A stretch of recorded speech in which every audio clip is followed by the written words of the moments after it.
Assalamualaikum warahmatullahi wabarakatuh. Halo Tribuners, selamat sore. Jumpa kembali dalam program Overview obrolan virtual edisi hari ini Kamis 24 Desember 2020 bersama saya Gilang Putranto dan rekan saya Asep Abdullah Rawi. Ya, di kesempatan kali ini kita akan membahas sebuah tema yang masih hangat dibicarakan, yaitu mengenai kewajiban tes rapid antigen. Ya. Kita ketahui Tribuners bahwasanya sejumlah pemerintah daerah menerapkan kewajiban melampirkan rapid test antigen atau tes PCR bagi pendatang yang akan memasuki wilayahnya. Ini cukup menjadi perhatian masyarakat karena memang Gilang, rapid test antigen ini baru diterapkan per 18 Desember gitu. Jadi masih sangat baru dan kita melihat fenomena misalnya seperti di Bandara Adi Sumarmo dari beberapa hari kemarin itu sempat mengular. Mungkin di daerah-daerah lain juga seperti itu gitu. Ya, dan beberapa hari yang lalu juga ini ada salah satu pengacara asal Surabaya yang akan menjadi narasumber juga di kesempatan kali ini, yaitu menggugat aturan rapid test yang ada di surat edaran gugus tugas Satgas COVID-19 yang mewajibkan mengenai tes antigen ataupun juga PCR seperti itu. Baik, seperti apa pembahasannya kita akan bahas bersama dua narasumber. Saya akan sampai yang pertama ada penggugat aturan antigen ke Mahkamah Agung, pengacara asal Surabaya Muhammad Soleh. Selamat sore Cak Soleh. Assalamualaikum. Audionya mohon maaf Cak Soleh. Oke. Sudah ya. Waalaikumsalam. Selamat sore untuk Mas semua dan juga untuk pemirsa, baik itu live YouTube-nya, terus ada yang via Zoom-nya, juga ada dari Facebook-nya. Selamat sore semua. Ya, selamat sore Cak Soleh. Sehat Cak Soleh ya? Alhamdulillah sehat. Sudah di Surabaya atau di Jakarta Cak Soleh? Sudah pulang ini. Di Surabaya? Sudah di Surabaya lagi. Baik. Kita lanjut yang kedua, ini ada narasumber juru bicara Satgas COVID Rumah Sakit UNS Solo, Dr. Tonang Dwi Ardianto. Selamat sore dokter. Selamat sore Mas. Terima kasih. Jumpa lagi. Matur nuwun. Sehat ini dokter? Alhamdulillah sehat terus, semoga sehat terus. Baik, ya sebelum kita mulai diskusi di overview kali ini, kami ingatkan kepada Tribuners untuk Anda yang ingin menyampaikan pertanyaan, Anda bisa menuliskan di kolom komentar baik dari YouTube maupun Facebook. Oke, kita langsung ke Cak Soleh. Cak Soleh, dulu sempat kita membahas ini juga, ada gugatan mengenai rapid test terkait kewajiban dalam angkutan umum. Dulu juga mempertemukan narasumbernya antara Cak Soleh dan juga Dr. Tonang. Cak Soleh mungkin bisa dijelaskan sebetulnya aturan mana yang Cak Soleh gugat ke MA? Saya flashback dulu, sekitar bulan 3 kita menggugat aturan rapid test. Yang waktu itu berlakunya cuma 3 hari, kita gugat, akhirnya dirubah menjadi 14 hari. 14 hari pun bulan Juni itu kita gugat lagi, tapi sampai sekarang memang putusannya belum turun dari Mahkamah Agung. Ini yang patut kita sesalkan, sehingga apa yang menjadi keinginan kita, ini masyarakat semua yang direpotkan, naik pesawat, naik kereta api, kapal laut, semuanya direpotkan dengan adanya aturan rapid test itu. Nah sekarang, tiba-tiba pada tanggal 18 Desember, pemerintah kebingungan karena ada peningkatan penyebaran COVID-19 ini, tiba-tiba meminta supaya orang tidak melakukan perjalanan ke Bali. Kalaupun diperbolehkan, syaratnya diperketat kan itu. Asal keinginan framing keinginan dari pemerintah itu sebenarnya supaya libur Natal dan Tahun Baru orang lebih banyak di rumah. Kan. Tetapi aturan yang keluar dari Satuan Penanganan COVID-19 Surat Edaran Nomor 3 Tahun 2020, saya pelajari, kita berpendapat aturan ini dasar hukumnya tidak jelas, aturan ini diskriminasi, aturan ini merugikan. Kenapa saya katakan tidak jelas? Karena aturan ini dibuat skopnya beda-beda. Ada khusus Pulau Bali, itu kalau naik pesawat harus pakai PCR. Kalau masuk Bali lewat darat cukup antigen.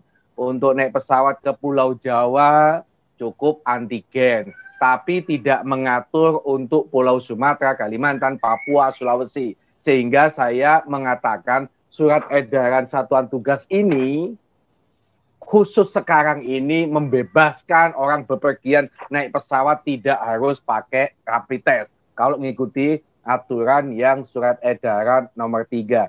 Kenapa ini saya katakan diskriminasi? Sebab membedakan penumpang pesawat udara dengan darat. Seakan-akan kalau naik pesawat itu lebih berbahaya maka harus pakai PCR. Waktunya pun cuma 7 hari. Kalau naik darat, oh itu nggak terlalu berbahaya, cukup dia antigen. Bagi saya semuanya dalam kondisi situasi yang serba tidak menentu ini, mau pesawat, mau darat, mau kereta api, mau kapal laut, dimungkinkan orang-orang itu bisa kena. Tapi kenapa ini aturan itu dibeda-bedakan? Itu satu. Yang kedua, aturan ini sungguh merugikan dikarenakan sangat mepet dikeluarkannya mendekati libur Natal. Coba ini banyak keluhan Mas ke saya, orang banyak membatalkan liburan ke Bali, baik itu yang naik pesawat, orang banyak membatalkan rombongan naik bis itu menuju ke Bali karena masa sih Surabaya ke Bali itu sekitar 600.000, dia harus mengeluarkan tambahan untuk antigen minimal harga itu 250.000. Sementara yang naik pesawat Surabaya ke Bali itu ada yang 300, ada yang 400. Dia harus ada biaya tambahan PCR itu paling murah sekitar 900.000. Sehingga orang, wah ini kacau, bagaimana orang yang sudah kadung booking ini. Pemerintah nggak tanggung jawab, yang penting harus PCR. Akhirnya orang membatalkan, duit nggak bisa balik. Ini yang menurut saya kebingungan pemerintah di dalam menerapkan aturan, sehingga dampaknya kembali kepada masyarakat. Pemerintah tidak mau tahu bagaimana misalnya warga Bali itu sudah mati suri dunia pariwisata lebih dari setengah tahun. Harapannya libur Natal tahun baru ini menjadi sebuah kebangkitan pariwisata di Bali. Dengan aturan yang kayak begini tentu banyak orang membatalkan sehingga ya nggak jadi dia ke Bali. Maka menurut saya aturan ini yang sangat dirugikan itu adalah warga Bali. Gitu Mas. Oke. Berarti yang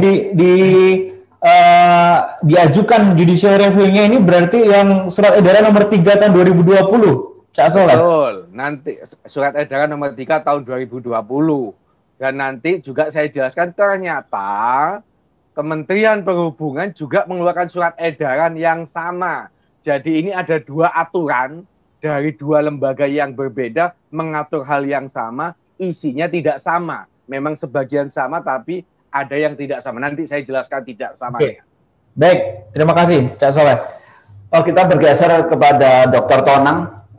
Dok, kita kan mengetahui ya pandemi sudah hampir 1 tahun. Kemudian teknik untuk kita terinfeksi atau tidak ini kan berubah-ubah gitu kan. Pertama ada swab, kemudian rapid biasa, kemudian PCR, dan ini ada rapid test antigen. Nah, barang ini sebenarnya apa sih dok? Fungsinya apa? Kemudian tingkat kevalitannya seperti apa nih dok? Kenapa artinya barang ini baru dikeluarkan tahun ini, akhir tahun ini dok? Terima kasih. Agak tidak mudah dimodali titik yang mana ya. Sebetulnya dulu kita pernah bahas ini lama kan di pertemuan yang dulu. Memang ada beberapa jenis tes untuk COVID ya.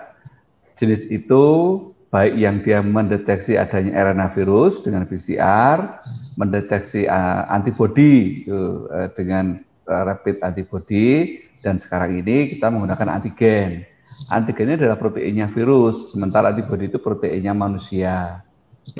Lepas dari soal perdebatan yang tadi disampaikan oleh Mas Soleh, memang antigen ini dipakai dalam situasi di mana kita tidak bisa mengakses PCR. Artinya kalau diperiksa PCR itu misalnya mau periksa susah karena jaraknya jauh atau mungkin waktu tunggunya lama, sehingga ini mengganggu. Berarti itulah maka ada peluang untuk kita alternatif menggunakan antigen. Begitu ceritanya. Tapi sebenarnya barang ini itu memang ini dok, apa namanya, baru dikeluarkan atau sudah lama kemudian baru dipakai apa hari ini per bulan ini gitu. Ya, sebetulnya tes antigen sudah mulai ada, ya tidak sebanyak yang antibodi. WHO baru mulai memberikan rincian rekomendasi untuk antigen ini itu sebetulnya di pertengahan Juli. Itu baru mulai ada bahwa bila mana memang jumlah pemeriksaan PCR kurang boleh pakai antigen. Lebih tegas lagi baru muncul di 11 September. Itu ada rekomendasi yang lebih tegas dari WHO dan sudah ada produk yang mendapatkan izin dari WHO untuk digunakan. Lebih tegas lagi kemarin tanggal 16 Desember memang ada guideline atau petunjuk dari WHO yang terakhir yang mulai memasukkan pemeriksaan antigen itu untuk kepentingan penanganan COVID, yaitu definisi kasus. Itu baru urutannya seperti itu, dinamikanya seperti itu. Tapi memang ini ya dok ya, untuk tingkat kecepatan memang ini paling cepat di antara yang lain. Begini biar tidak salah memahami. Jadi kita sebetulnya tidak bisa membandingkan langsung, oh ini antibodi dan antigen bagaimana, karena tempatnya masing-masing. Jadi PCR dengan antigen itu tujuannya sama, yaitu untuk memastikan apakah orang itu sedang terinfeksi, artinya sedang ada virusnya dan berpotensi menular. Itu dengan PCR dan antigen. Nah, antara dua-dua ini memang kalau PCR ini sensitifnya bagus, hanya dia butuh waktu, butuh biaya, butuh mesin, butuh keterampilan dan seterusnya. PCR. Antigen dari segi sensitivitas tentu di bawah PCR. Di bawah PCR. Menangnya antigen ini hanya pengerjaannya lebih mudah dan hasilnya langsung diketahui. Itu bedanya demikian. Sementara tes antibodi itu sisi yang lain. Ini memang tidak bisa dibandingkan. Dia memang tujuannya untuk mendeteksi apakah orang itu pernah terinfeksi. Itu menggunakan tes antibodi. Demikian Mas, biar semoga jelas ya. Ada. Ini berarti memiliki fungsi masing-masing seperti itu. Fungsi masing-masing, betul. Cak Soleh, mungkin bisa langsung menanggapi apa yang disampaikan Dokter Tenang bahwasanya antigen ini rupanya cepat nih untuk melakukan screening terhadap seseorang apakah sedang terpapar COVID-19 atau tidak. Seperti apa tanggapannya, Cak? Bukannya ini menjadi solusi ketika seseorang hendak bepergian dan memasuki suatu wilayah daerah tertentu? Ya, cara pandang saya dengan Dokter Tonang tentu tidak sama. Kalau saya cara pandangnya bagaimana masyarakat ini bisa berjalan ekonominya dengan baik, bisa beraktivitas dengan baik. Cara pandangnya Dokter Tonang tentu dari segi kesehatan fungsi-fungsi itu. Fungsi PCR, antigen maupun antibodi. Tetapi yang selalu saya jelaskan kepada publik, saya tidak berkehendak melawan pemerintah, tetapi bagi saya langkah pemerintah ini tidak menyelesaikan masalah. Langkah pemerintah yang dulu Presiden selalu mengatakan ekonomi dan kesehatan harus berjalan beriringan. Ini yang tidak sesuai. Kekhawatiran yang tidak pernah dijawab oleh pemerintah soal kerumunan massa misalnya. Apa sih dampak kerumunan massanya Habib Rizik yang sangat ditakutkan? Bukankah sebelumnya lebih berbahaya lagi, misalnya ketika demo Omnibus Law, itu hampir semua kota-kota besar. Apakah kerumunan yang berdempetan, yang tidak pakai masker, faktanya mana sih orang kena itu? Nah itu loh, ini yang menurut saya nggak pernah dijawab oleh pemerintah. Orang kalau sakit, jangankan mau ke Bali, mau keluar rumah aja takut sekarang, apalagi usia di atas 50. Coba kalau Anda lihat misalnya di Bandara Jakarta, orang antrian tes antibody, tes antigen untuk mau bepergian. Berapa persen yang dia positif? Tentu lebih banyak tidak. Kenapa? Karena mereka sudah percaya diri, saya sehat. Bahwa ada 1-2 itu tentu prosentasinya sangat kecil. Nah, saya tidak setujunya kalau itu digunakan sebagai persyaratan perjalanan, itu yang saya tidak setuju. Orang bepergian itu tidak hanya mau liburan. Kayak saya kemarin ke Jakarta, saya mau ada sidang pendaftaran gugatan pilkada di MK. Nggak ada kaitannya dengan liburan. Ini mau berangkat lagi minggu depan. Ya nggak ada kaitannya, tapi saya kena dampak aturan liburan atau tahun baru itu. Ini yang pemerintah itu meskipun bingung tapi ojo nemen-nemen gitu loh. Saya kasih contoh, kenapa yang ditakutkan cuma Bali? Bukankah Jogja itu juga tempatnya pariwisata? Tapi kenapa Jogja itu dibuka seluas-luasnya, tidak diperketat seperti Bali? Apa yang membedakan? Di Sumatera ada Danau Toba, di Kalimantan juga ada tempat wisata. Tapi kenapa kesan yang ini kok cuma di Bali yang harus ditakuti sehingga itu harus diperketat? Cara-cara inilah yang menurut saya yang ini harus dikritik, pemerintah harus diluruskan. Di dalam surat edaran ini lucu. Orang diwajibkan antigen, dia naik pesawat di Pulau Jawa. Naik kereta api harus antigen. Tapi kalau naik bis umum, naik kendaraan pribadi, itu dihimbau. Jadi kata-katanya itu dihimbau. Ya ini di dalam angka 3 huruf C. Untuk transportasi darat baik pribadi maupun umum dihimbau menggunakan rapid test antigen. Dihimbau maknanya tidak wajib. Kenapa kalau masuk Bali darat itu wajib? Kenapa kalau naik kereta api Surabaya ke Jakarta, ke Semarang itu wajib? Tapi kalau naik bis malam kok enggak, cuma dihimbau. Kalau dihimbau saya enggak. Ngapain saya buang duit 250.000? Ini loh, cara pandang ini tentu jangan ditanyakan ke Dokter Tonang. Cara pandangnya tentu tidak sama. Saya lebih melihat ini soal kebijakan publik merugikan tidak buat warga negara. Bagi saya kebijakan yang sejak dulu sampai sekarang itu sama saja merugikan masyarakat. Nah, Mas, kalau kita masuk stasiun, kita ini mau masuk bandara itu dites suhu. Kalau suhu kita di atas 38 nggak bisa masuk. Meskipun antigennya itu negatif, non-reaktif. Sama aja. Belajar coba dari kasusnya itu Arief Budiman, Ketua KPU RI. Bagaimana dia tes antibodinya non-reaktif. Giliran mau masuk istana, dia positif hasil PCR-nya. Kayak gitu. Jadi saya khawatir ini hanya kebingungan, tapi tanda tanyanya apakah di balik itu tidak ada bisnis. Wajar dong kalau misalnya kita ini menduga-duga karena antigen itu paling murah 250.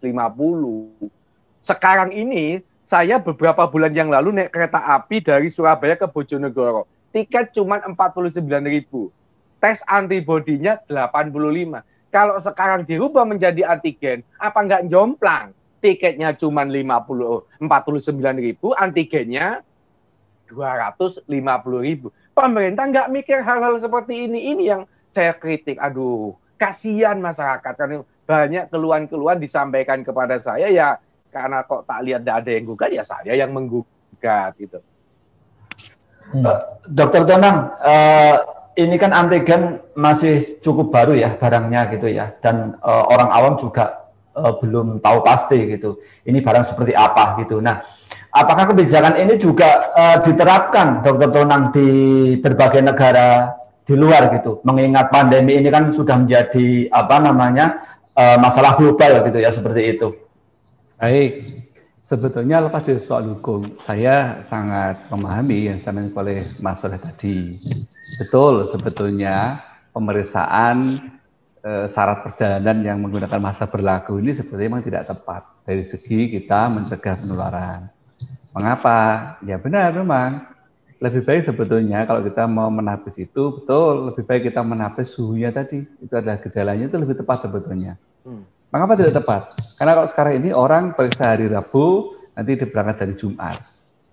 Kan sebenarnya kan nggak pas sebetulnya. Hasil pemeriksaan hari Rabu itu sebenarnya tidak berlaku dari Jumat sebetulnya. Nah ini kan sebetulnya justru menimbulkan rasa aman semu yang tidak tepat. Di titik itu saya setuju, harusnya kita sadar. Yang paling penting sebenarnya adalah untuk satu, mencegah orang menular. Yang paling menular apa? Orang bergejala. Itu kita tahan dulu satu, udah. Dok kan juga mungkin terjadi atau orang tidak bergejala. Ya, tapi kan sudah kita hapus dulu minimal. Yang bergejala tidak kita ikutkan, 1 poin. Sudah. Yang kedua, yang terlanjur memang dia tidak bergejala dan ikut, ya kita ketatkan protokolnya di sana. Itu sebenarnya lebih penting sebetulnya. Jadi saya sampai batas tertentu sependapat dengan Mas Soleh. Itu juga saya sampaikan dulu waktu kita pertemuan yang dulu. Jadi masa berlaku hasil lab untuk syarat perjalanan itu sebetulnya tidak pas. Yang tadi itu sebetulnya. duduk tapi tetap dilaksanakan. Sifatnya hanya suatu kehati-hatian sebetulnya. Nah, kalau kita memiliki perbedaan yang jelas antara daerah asal dengan daerah yang kita tuju, masih agak berfungsi untuk menahan. Misalnya katakan sekarang kalau antar negara yang memang itu sifatnya terbatas mobilitasnya, itu wajar kita. Nah, oke lah, ya orang Indonesia yang luar negeri juga tidak semua. Itu ada pembatasan masih wajar. Tapi betul memang orang dari katakanlah Solo Jakarta atau Surabaya Solo atau semacam itu kan sebetulnya sekarang sudah begitu luar biasa mudahnya orang bergerak. Maka sebetulnya memang menjadi tidak lagi efisien karena toh Jakarta juga banyak kasus, Solo juga banyak kasus, Surabaya banyak kasus, apa yang mau dibandingkan? Sebetulnya demikian memang. Jadi Bang Titik ini saya sependapat dengan Mas Soleh, penggunaan syarat ini sudah tidak tepat lagi sekarang. Kalau orang di luar negeri masih oke, kita lakukan pemeriksaan wajar. Jadi kalau cuma dari antar daerah sebenarnya tidak lagi efisien dengan situasi hari ini. Begitu, Mas. Saya mau silakan. Tapi artinya kebijakan ini diterapkan juga di negara lain, Dokter. Kalau antar negara masih wajar antar negara. Contoh misalnya sekarang negara Selandia Baru, mereka sekarang sudah membuka di dalam daerah sana, nanti di internal mereka sendiri sudah tidak ada lagi batasan antar daerah. Tapi kalau dari luar negeri tetap dibatasi. Karena apa ya? Tadi itu kan orang Indonesia yang luar negeri kan terbatas. Orang luar negeri yang kita juga terbatas. Artinya kita ada beda antara kondisi negara mereka bagaimana, kita bagaimana, ada bedanya. Tapi kalau menapis antara orang Solo dan Surabaya, lah mau naik mobil tiap hari bolak-balik bisa, lah mau ditapis di mana, kan sebenarnya tidak efektif juga. Nah, sekarang barangkali ketika kita melakukan itu untuk Bali, akan masih lebih bisa terima kalau itu diberlakukan bagi warga negara asing. Itu masih agak ada sisi logikanya. Tapi kalau antara Bali dengan orang Surabaya, contoh tadi misalkan segera contoh ya, atau orang Banyuwangi dengan orang Bali, sebetulnya tidak lagi efektif karena ya sudah biasa orang bolak-balik di situ dan sudah sama-sama kasusnya banyak juga sebetulnya. Memang itu sudah tidak efektif terus terang. Nah, ini sudah kami sampaikan sejak awal sebetulnya bahwa mari kita pertimbangkan penerapan aturan ini apakah murni karena untuk apa. Kalau maksudnya itu untuk menapis penularan antar daerah sudah tidak lagi efektif. Tapi kalau maksudnya adalah untuk melakukan satu survei epidemiologi kepada orang-orang, sudah berapa banyak atau orang yang sakit, sudah berapa banyak atau orang yang terinfeksi COVID, oke, masih bisa. Tapi kalau itu yang dimaksud memang mestinya itu bukan beban dari rakyat, itu beban pemerintah untuk melakukan proses survei seperti itu. Ini saya tidak dari sisi sudut pandang hukum ya, ini dari sudut pandang ilmu pengetahuan epidemiologi saat ini. Jadi sekali lagi, kalau untuk menapis penularan orang antar daerah sudah tidak efektif karena masing-masing daerah sudah sama-sama ya sebelah sama-sama merahnya lah gitu, sama-sama banyak kasusnya. Apa yang mau dicegah? Tapi kalau untuk mengetahui ternyata orang Surabaya itu sekian banyak yang sudah antibodinya reaktif. Ternyata orang Solo itu boleh dilakukan. Tapi itu berarti kajian epidemiologi. Berarti mestinya adalah tanggung jawab pemerintah, bukan tanggung jawab dari orang per orang untuk melakukan pemeriksaan. Demikian, Pak.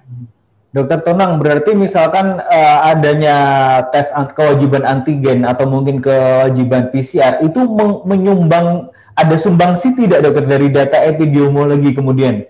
Kalaupun itu mau menjadi data epidemiologi, tetapi itu bukan data yang diperoleh secara sistematik. Kan begini Mas, cara mudahnya aja. Orang melakukan survei prediksi hasil pemilu, kan begitu kan? Atau quick count lah, itu kan ada caranya sendiri. Jadi ada metodenya untuk menentukan TPS sana siapa yang didapat suaranya, siapa yang jadi responden atau jadi subjek, kan ada hitungannya.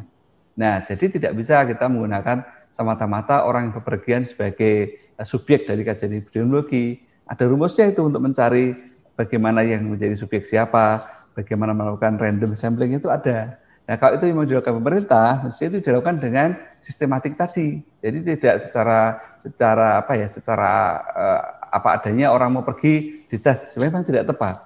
Jadi misalkan kita mau nyebut satu Solo ini sudah berapa orang sih sudah pernah kena sakit COVID atau sudah pernah terinfeksi COVID, itu ada rumusnya. Rumusnya untuk menghitung bagaimana mencari subjeknya siapa yang diperiksa, ada. Tentu nggak seluruh satu Solo periksa semua, tidak. Itu namanya kita boros, itu ada caranya untuk hanya meriksa sampel sekian, tapi bisa menggambarkan Solo itu sudah berapa persen orang yang kena itu bisa.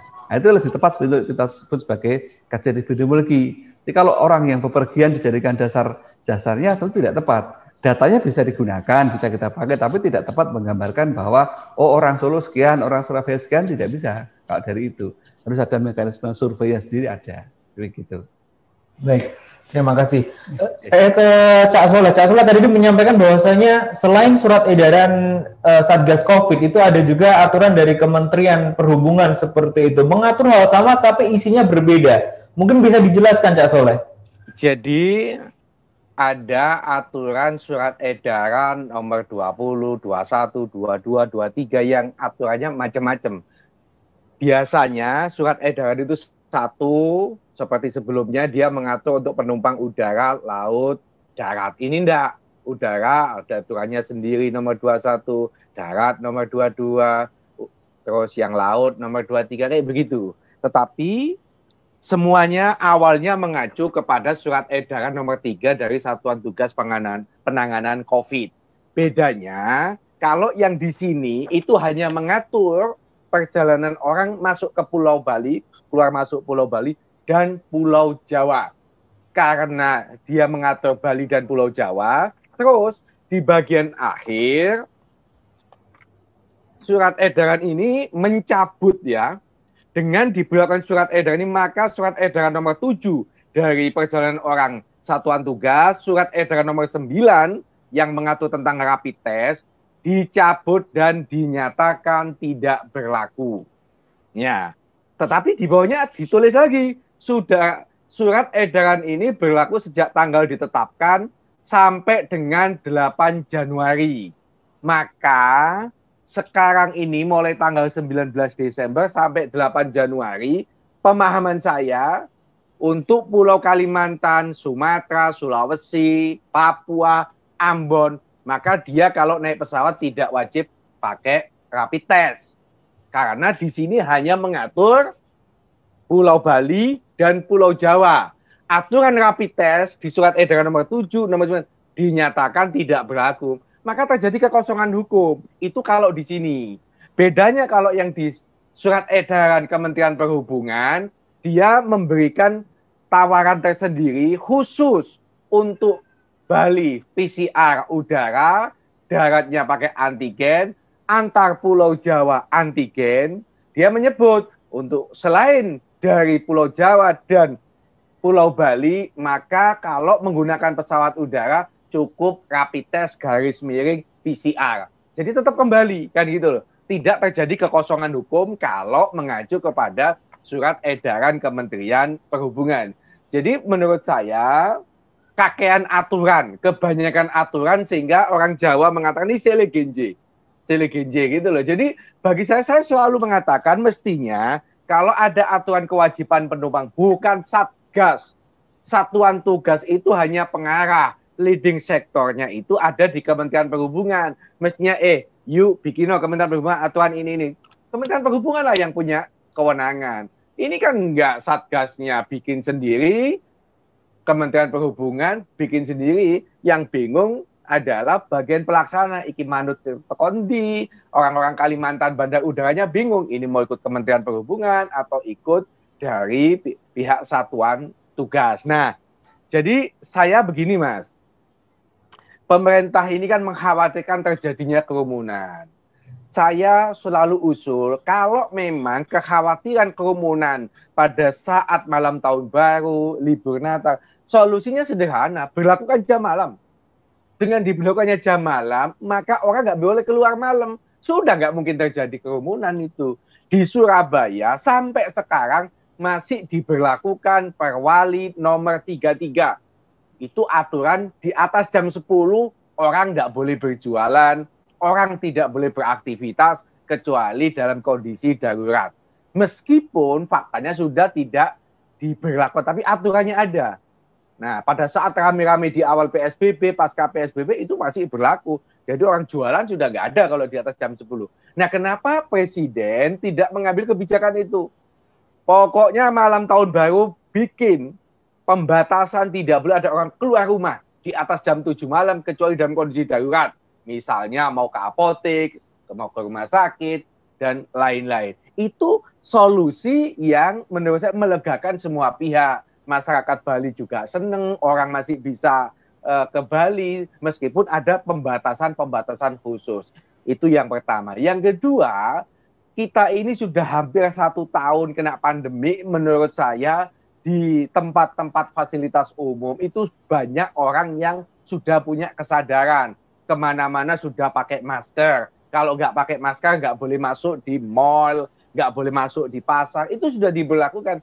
Mestinya menurut saya cukup jaga jarak, physical distancing, pakai masker, cuci tangan, itu diketati, itu sudah selesai. Ngapain? Makanya saya menjadi curiga. Jangan-jangan ini dikaitkan dengan soal bisnis, jangan-jangan ini ada pihak-pihak yang diuntungkan. Dan tadi Dr. Tonang juga sudah ada sependapat dengan saya bahwa soal antigen itu sebenarnya nggak perlu diberlakukan untuk orang bepergian. Jadi kurang apa lagi loh. Jadi ini soal kemarin Menteri Luhut aja yang bikin gagasan-gagasan aneh-aneh sehingga dampaknya banyak orang dirugikan kan.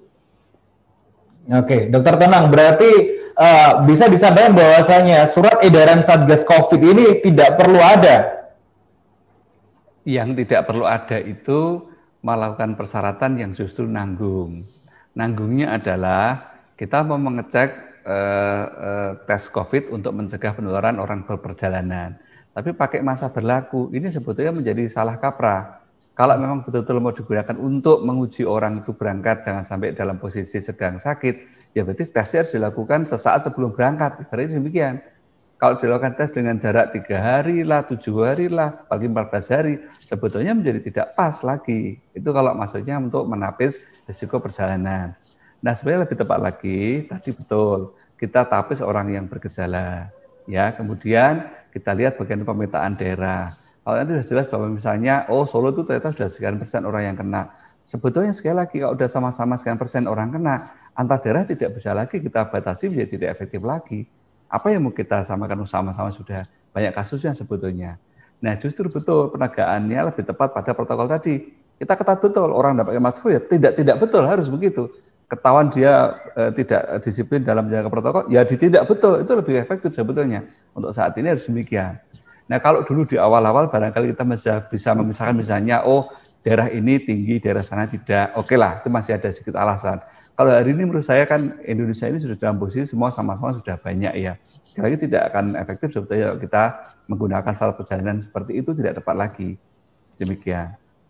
Dokter, tadi kan disebutkan ya, ketika kita naik pesawat harus PCR, kemudian naik kendaraan harus antigen gitu, seperti itu. Nah, bahkan kemarin kasus ada di bandara gitu ya, wartawan kita mewawancara ya orang yang akan melakukan perjalanan udara, dia menggunakan rapid biasa, tidak boleh, harus rapid test antigen gitu. Nah, apakah dengan perbedaan seperti ini ada perspektif medis? Mungkin alasan logisnya seperti apa nih, Dok?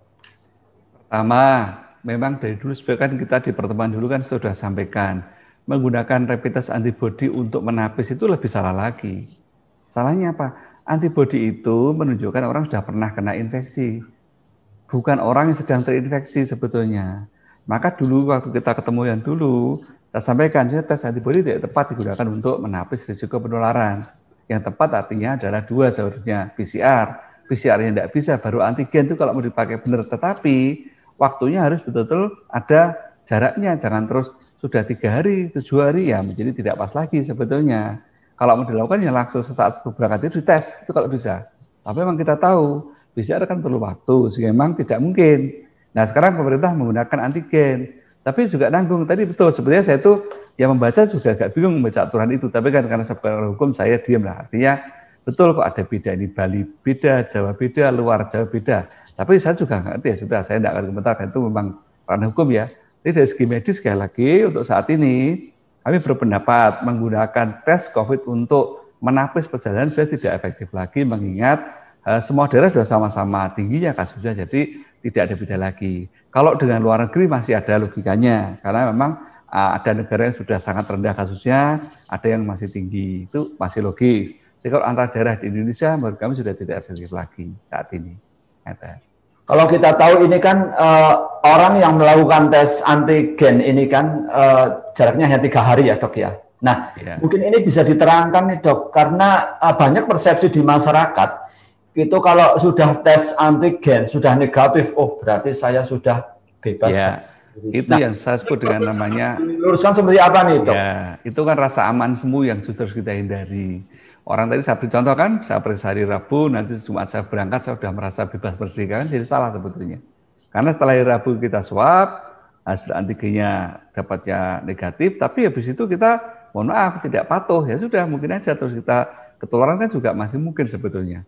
Ya, justru ini menimbulkan kita menjadi rasa aman semu. Terus sebetulnya apa sih guna tes antigen? Sebetulnya gunanya banyak, tapi tidak untuk yang seperti ini sebetulnya.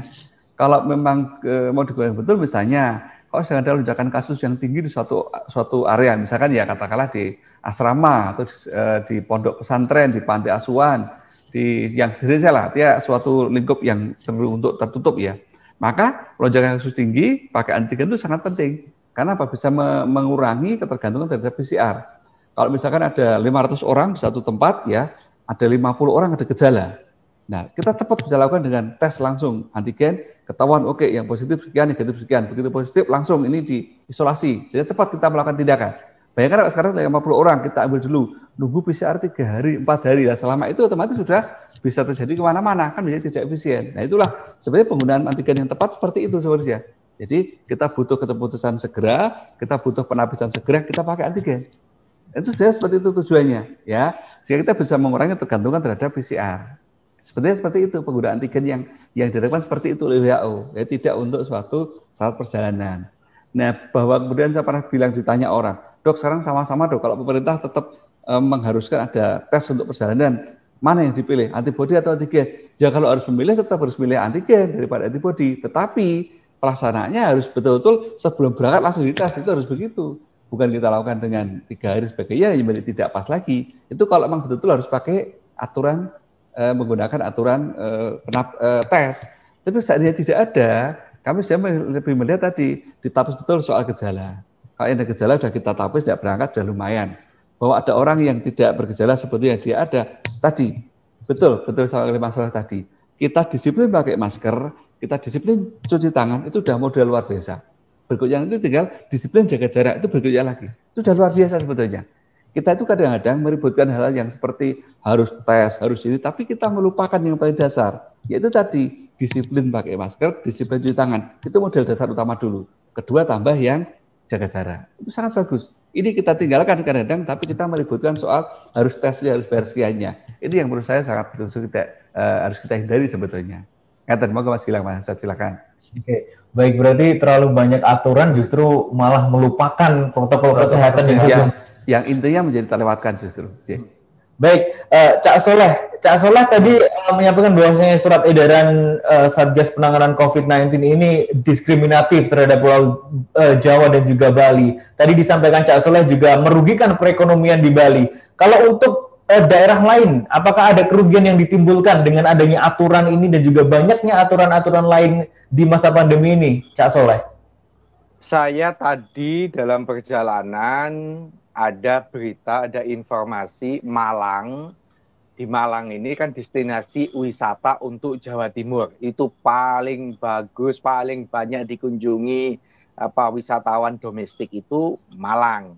Nah, Malang infonya nanti dalam liburan Natal ini juga akan dilakukan operasi yang sifatnya random. Nanti itu di beberapa hotel akan kena razia ya, tes antigen. Jadi kalau ini ketahuan masyarakat kan orang jadi takut gitu loh.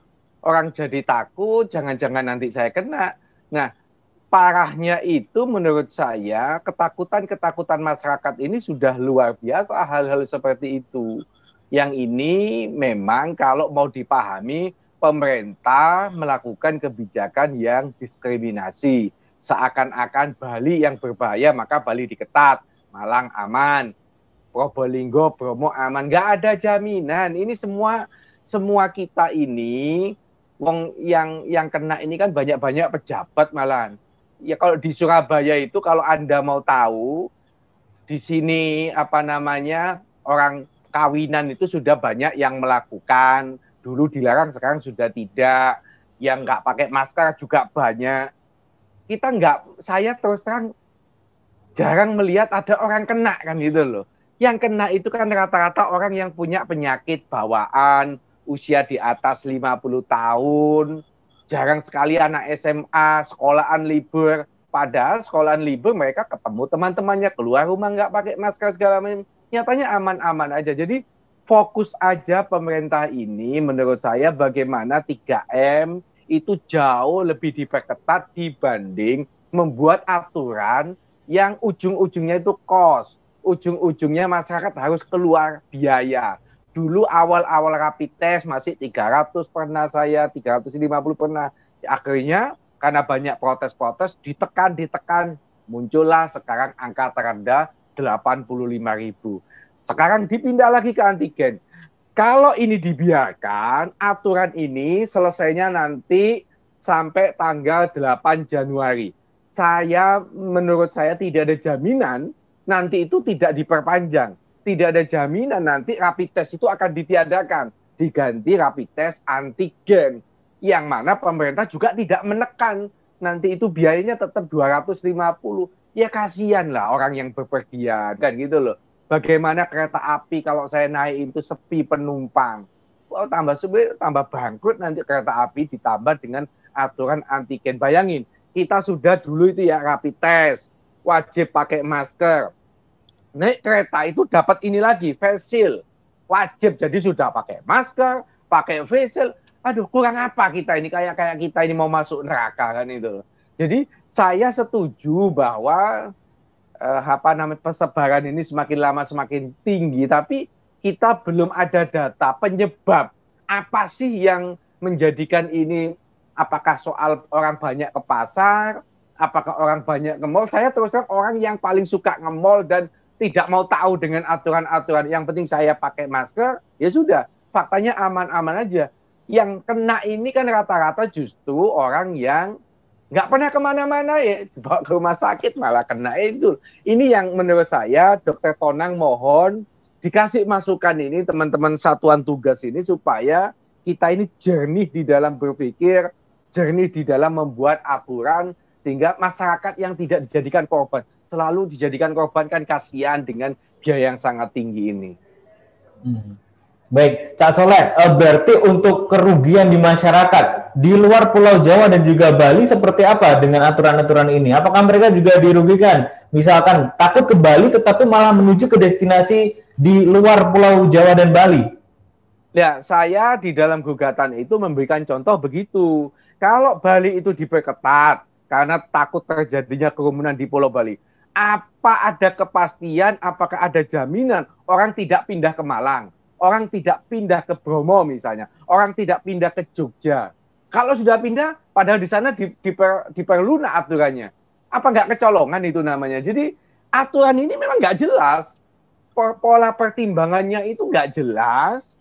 Bali lebih baik menurut saya di semua tempat destinasi wisata, pasang itu Satpol PP suruh berjaga di situ, polisi kerahkan di situ, tentara kerahkan di situ untuk memperketat physical distancing, masker, cuci tangan itu jauh lebih efektif kalau itu ingin menekan supaya tidak terjadi kerumunan massa. Baik, Cak, lanjut ya. Untuk ini Cak, gugatan ini kan pasti ada goal gitu ya.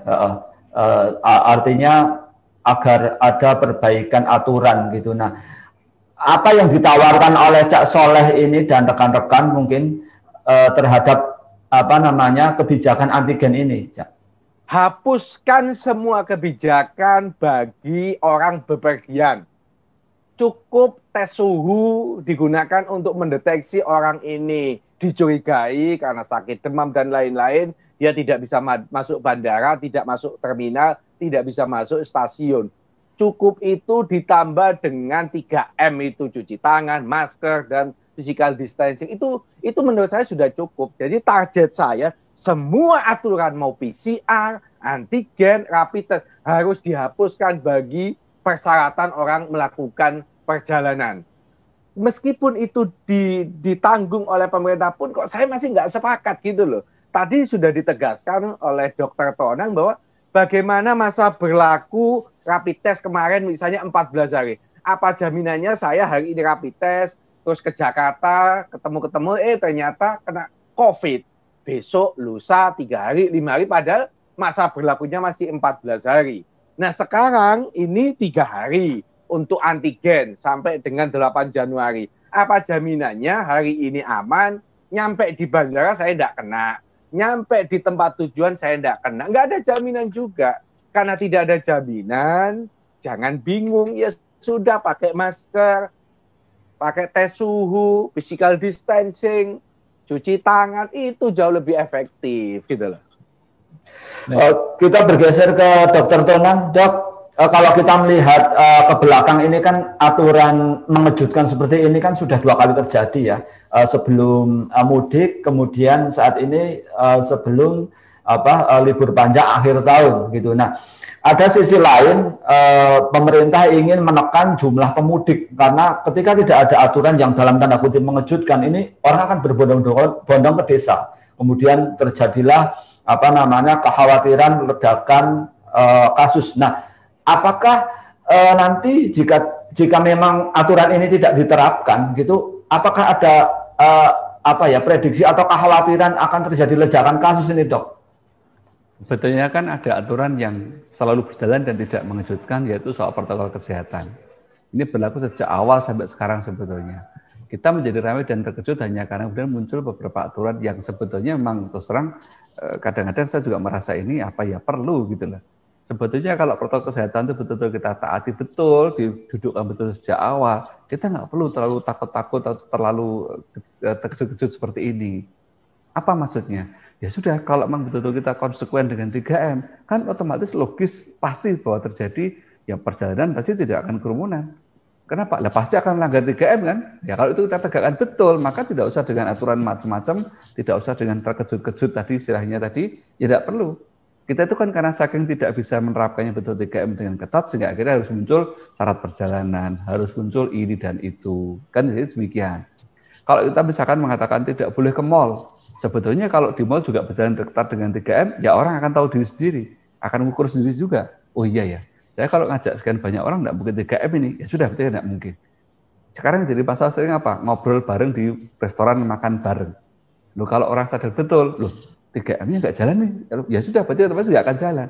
Tapi kita terbiasa untuk melonggarkan sesuatu yang seolah-olah tidak kita sadari ya, kita longgar soal 3M, baik kita sebagai warga maupun kita sebagai penegak aturannya sama-sama menurut saya sama-sama tidak konsekuennya. Jadi akhirnya kita terkejut akhirnya, liburan kasusnya naik, ya karena selain liburan itu 3M nggak jalan, kan begitu. Sebaliknya ada juga posisi 3M yang kita juga bingung, kerumunan itu kan sama-sama juga tidak tertib 3M juga kan. Terus orang protesnya apa? Nyatanya habis kerumunan tidak ada yang positif, ya karena nggak diperiksa. Coba kalau diperiksa ya masih banyak sebetulnya. Ya karena nggak diperiksa siapa tahu kita. Karena apa? Nyatanya juga ada kerumunan yang tidak persoalkan. Ya kerumunan kampanye misalkan, siapa yang persoalkan kan? Kerumunan mau daftar calon pilkada ya kan, itu nggak diributkan. Nah akhirnya menjadikan orang menjadi saling sudahlah ngapain juga nyatanya nggak ditegakkan lah. Akhirnya jadi kemana-mana. Seandainya 3M kita tegakkan dari awal dengan konsekuen, kita nggak perlu buat aturan-aturan yang mendadak. Harus ini itu, harus periksa ini itu, tidak perlu sebetulnya. Begitu. Tapi artinya ini Dok, orang itu kan bepergian atau mudik itu kan pada momen-momen tertentu gitu kan. Momen Lebaran sudah kita lewati dengan cukup baik, artinya jutaan orang tidak berbondong-bondong ke desa ya. Kemudian ini akhir tahun gitu ya, ada momen Natal sama akhir tahun baru gitu. Juga sudah ada imbauan dan sebagainya. Nah, artinya bulan-bulan ini cukup penting ini Dok, menjadi kunci agar tidak terjadi penularan masif gitu Dok. Sebetulnya semakin ke sini kita semakin tidak mudah untuk menentukan apakah ada hubungan kausatif atau sebab akibat dari suatu momen dengan peningkatan kasus. Misalnya kalau awal dulu kita bisa memilah bahwa kalau ada seperti ini 2 minggu lagi akan naik kasusnya, kan? Ada kejadian apa 2 minggu lagi akan naik lagi kasusnya. Semakin ke sini kan kita semakin tidak jelas lagi.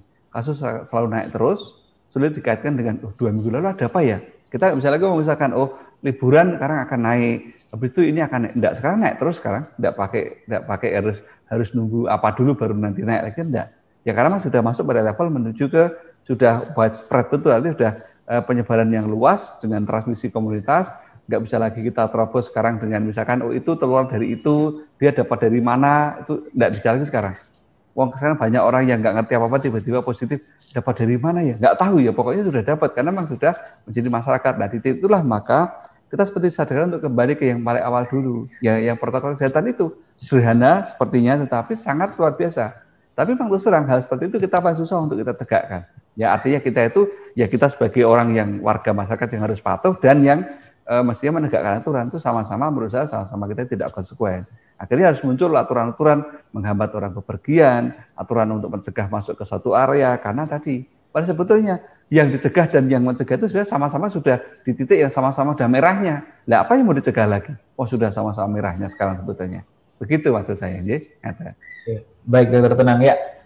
Asep dan juga Tribuners, ya tampaknya sudah hampir 1 jam perbincangan di overview edisi kali ini. Mungkin kita akan mintakan closing statement dari masing-masing narasumber. Saya ke Cak Soleh. Cak Soleh, Anda sebagai penggugat aturan ini, mungkin bisa disampaikan harapan Anda terkait aturan-aturan yang nantinya akan diterbitkan baik dari pemerintah maupun dari lembaga-lembaga yang membuat aturan. Seperti apa yang harus dilakukan untuk mengontrol masyarakat terkait penyebaran COVID-19 di Indonesia? Saya meminta pertama kepada semua masyarakat yang setuju dengan gagasan saya, yang setuju dengan langkah saya menggugat aturan pengetatan pada saat libur Natal dan Tahun Baru ini. Ayo, ini kita jadikan hashtag, bukan dalam kerangka melawan pemerintah, tidak. Kita ingin mengingatkan kepada pemerintah bahwa yang namanya COVID-19 ini berbahaya, ya, bahwa kita tidak tahu si A, si B ini terkonfirmasi, terpapar atau tidak, ya, tetapi tidak boleh karena kebingungan dari pemerintah menyebabkan membuat aturan, pengetatan, aturan yang menjadikan masyarakat ini sebagai korban. Kita harus keluar kos lagi, kita keluar biaya lagi, tidak hanya biaya, waktu, karena nanti harus diperiksa, dites, nunggu antrian kalau kita mau ke bandar, kalau kita mau naik pesawat, antri antigennya itu juga kadang-kadang menjengkelkan. Sehingga harapan kita, Mahkamah Agung segera memberikan keputusan, bukan yang gugatan saya sekarang, tapi gugatan kita terkait rapid test. Saya yakin kalau itu dikeluarkan, bahwa kita dikabulkan, tentu dampaknya juga kepada terkait kewajiban PCR, kewajiban antigen bagi masyarakat yang hendak bepergian. Sekali lagi ini bukan soal menentang pemerintah, tapi sebagai warga negara kita punya hak konstitusional untuk melawan dalam arti mempersoalkan secara hukum aturan yang dibuat oleh Satuan Tugas COVID-19 ini. Baik, terima kasih Cak Soleh. Dr. Tonang, ya. Ini kan kita sudah hampir 1 tahun ya, menghadapi pandemi COVID ini ya. Berada di masa pandemi. Nah, kita lihat beberapa hari ini angka terus naik gitu. Nah, mungkin imbauan kepada masyarakat nih, Dr. Tonang, mungkin yang paling tegas gitu ya. Artinya agar masyarakat ini juga memahami kondisi saat ini dan agar kita terlepas dari pandemi. Kemudian juga harapan juga karena tongkat komando Menteri Kesehatan juga baru saja berganti. Nah, mungkin harapannya seperti apa nih untuk penanganan COVID di Indonesia? Baik, bagi masyarakat saya kira yang paling tepat adalah mari kita kembali peduli pada diri sendirilah. Saya tidak mengajak untuk terlalu indah peduli pada orang lain. Kalau kita peduli pada diri sendiri dan orang-orang kita cintai saja, sudah berperan bagus untuk menjaga kepedulian bagi masyarakat. Ya tidak usah kemana-mana, itu aja dulu. Yang kedua, karena ini Kementerian Kesehatan sedang dalam pergantian dan sekarang ada Bapak Menteri yang baru, ya kita berharap ada gebrakan yang lebih dapat nyata terlihat dan upaya kita menangani pandemi ini. Kembali ke yang paling dasar terus terang, yaitu menegakkan soal testingnya, soal tracing dan soal treatmentnya. Itu saja dulu yang kita harapkan, tidak usah jauh-jauh, dan itu akan sangat penting untuk kita bisa segera melangkah lebih jauh dalam menghadapi pandemi ini. Ngaten, terima kasih kalau saya sederhana seperti itu, Mas Asep. Silakan. Dr. Tonang. Ya, terima kasih juga Cak Soleh sekali lagi atas waktu. Terima kasih Mas, terima kasih juga. Salam kenal Dr. Tonang. Terima kasih Mas Soleh. Terima kasih. Ya, Itu tadi dua narasumber di program Overview obrolan virtual edisi hari ini 24 Desember 2020. Ada penggugat aturan antigen ke Mahkamah Agung. Ada Muhammad Soleh atau Cak Soleh dari Surabaya dan juga Dr. Tonang dari Jubir Satgas COVID-19 Rumah Sakit UNS Solo. Ya, Tribuners, terima kasih juga untuk Anda yang sudah menyimak acara ini dan juga menyampaikan pertanyaan di kolom komentar baik di YouTube maupun Facebook. Kita berjumpa lagi dalam program Overview edisi lainnya pastinya dengan tema dan pembahasan yang tak kalah menarik. Saya Gilang Putranto, Saya Asep Abdullah Rawi. terima kasih atas perhatian Anda, selamat sore dan sampai jumpa. Terima kasih sudah